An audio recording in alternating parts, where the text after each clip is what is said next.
Okay. Apparently she's not quite ready yet. Let's keep it going then. I'm ready. Can you hear me? There you are. We got her. Oh, well, it's so great. We didn't see you pop up right away. Laura, great to have you this morning. I wanted to start with this breaking news overnight that it appears, and there you are. You popped up for us. It's so great to see you.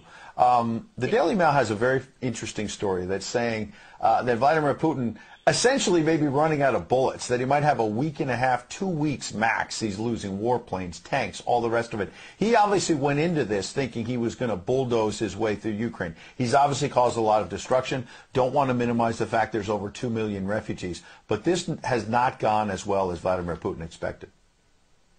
I don't buy it for a second, Ed, I'll be honest with you. I really think that there's so much misinformation.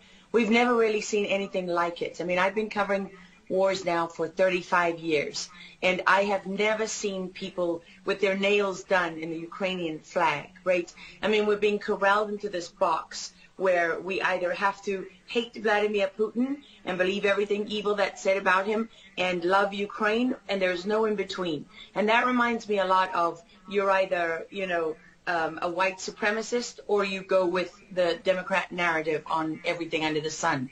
So Vladimir Putin knew exactly what he was doing when he went into Ukraine. The Russian military isn't perfect. They, for example, I've spoken to multiple defense specialists and intelligence specialists from a Defense Intelligence Agency who've studied the Russian military for years. They do have a difficulty mounting complex air operations because they do very little training hours in comparison to, for example, the United States air assets, right, our fighter jet pilots. But Russia is not struggling. What Russia has done from the very beginning has been very strategic. They didn't go straight to Kiev.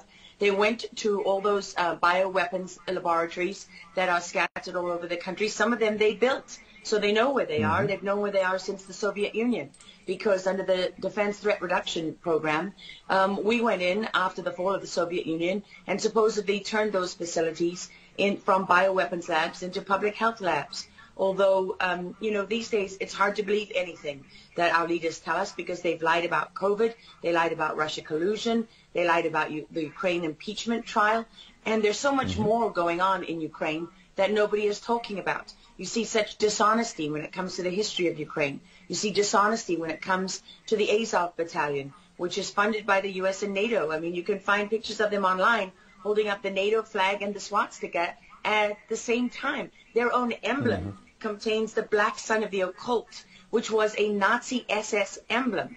And it also contains the sideways, lightning insignia of the SS. I mean, this is on throughout the Ukrainian military. You can see that black sun of the occult on their body armor, even on the female soldiers who are paraded in front of the world as being, such an example of Ukraine's independence and spirit and nobility. Even they are wearing the black sun of the occult.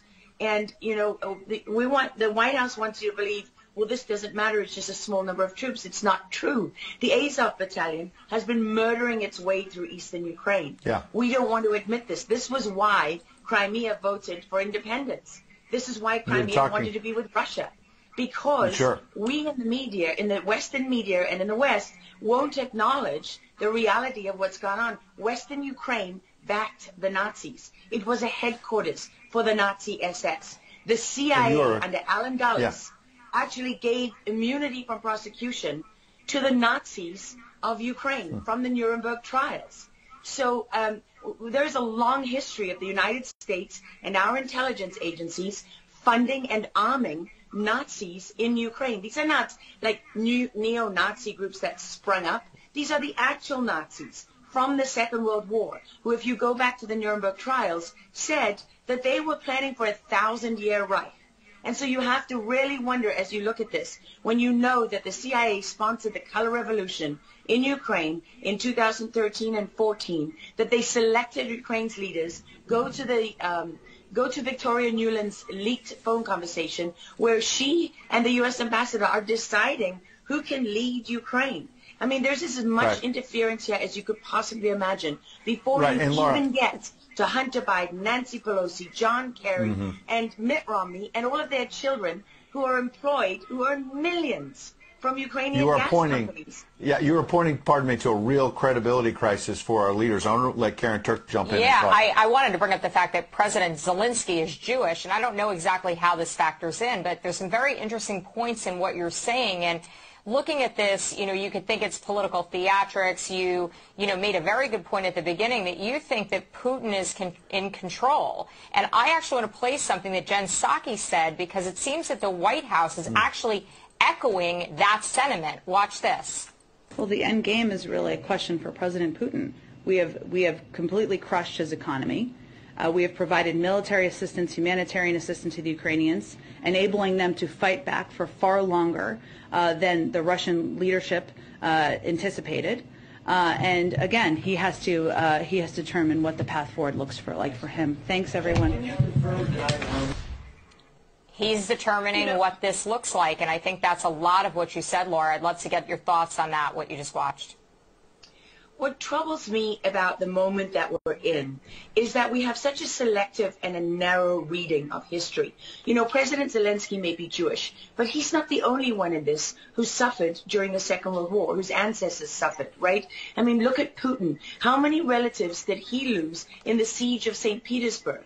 People don't know their history. They don't know what made Vladimir Putin. And I'm not I'm not defending him. I don't need to defend Vladimir Putin. My job as a journalist is to try to understand what is the truth here. I don't like being lied to. And we're being lied to on an epic scale. When we're told your only choice is you have to be 100% with Zelensky, who's a puppet, who you can find on the internet in black stilettos and leather pants, with shirtless, doing a spoof Dancing with the Stars kind of entertainment video. That's a mock of a Ukrainian group that does this kind of satanic, occult type of music video. And I mean, Zelensky was selected, like so many of our leaders.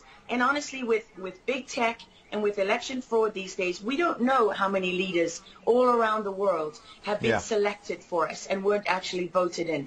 But what we do know is that there are increasing problems with technology and the digitization of our world.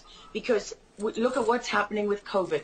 Look at what has happened globally. We are fighting the same battles all over the world. To pretend that this war is about Russia and Ukraine is just a barefaced lie.